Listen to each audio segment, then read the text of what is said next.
time to make a video. What's up guys, Tom here with another video. Today I am wearing my Rangers hat and my White Sox shirt because a big trade just went down between the two teams. The Texas Rangers traded Lance Lynn to the Chicago White Sox for Dane Dunning and another prospect to be named later, according to Jeff Passan.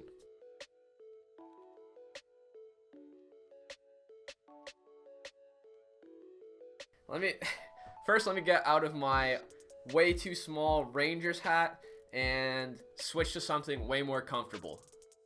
Much better. Roll squatch, baby. Seems like the hot stove's heating up for the MLB offseason. We have our, I think, the first major trade in this offseason. Let's first talk about Lance Lynn. He's been an absolute workhorse throughout his career with the Cardinals and Rangers. I expect him to be a workhorse for the Chicago White Sox this coming season. In the 2020 season, he pitched in 84 innings, and that was the most by any pitcher that season. He's going to give you 30 starts year in and year out, and I guarantee you they'll all be pretty good starts. He's been very good for the Rangers these past 2 years, and I'd say even phenomenal, because in 2019 he finished 5th place in the Cy Young voting and finished 6th place in the Cy Young voting in 2020. In 2019, Lance Lynn accumulated a WAR of 6.7. He had a 3.13 FIP and a ERA of 3.67 with a 10.63 K per 9, and he pitched in 208 1/3 innings. So obviously you're getting a guy that's throwing a sub 4 ERA over 200 innings pitched, and he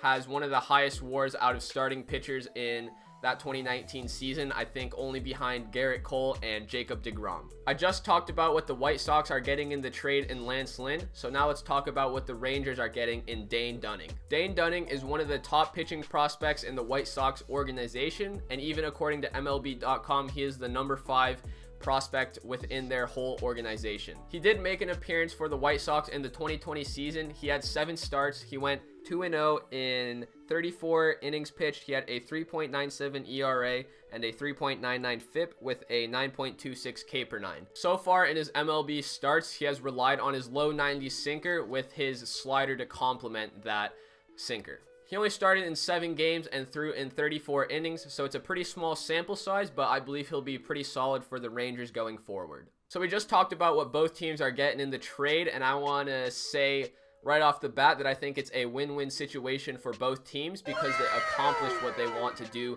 this offseason in this trade. That being, the Rangers were able to start their rebuilding process and get prospects back for Lance Lynn, and at the same time they were able to manage their cap space as well by getting Lance Lynn's contract off the books. And for the White Sox, they were able to get a solid arm to be able to hopefully compete in the playoffs next year. I'm glad that the Rangers were able to trade Lance Lynn right now when they are in their rebuilding phase, because Lance Lynn has a lot of value right now. He's one of the better starters, if not that very top tier of pitchers in the league.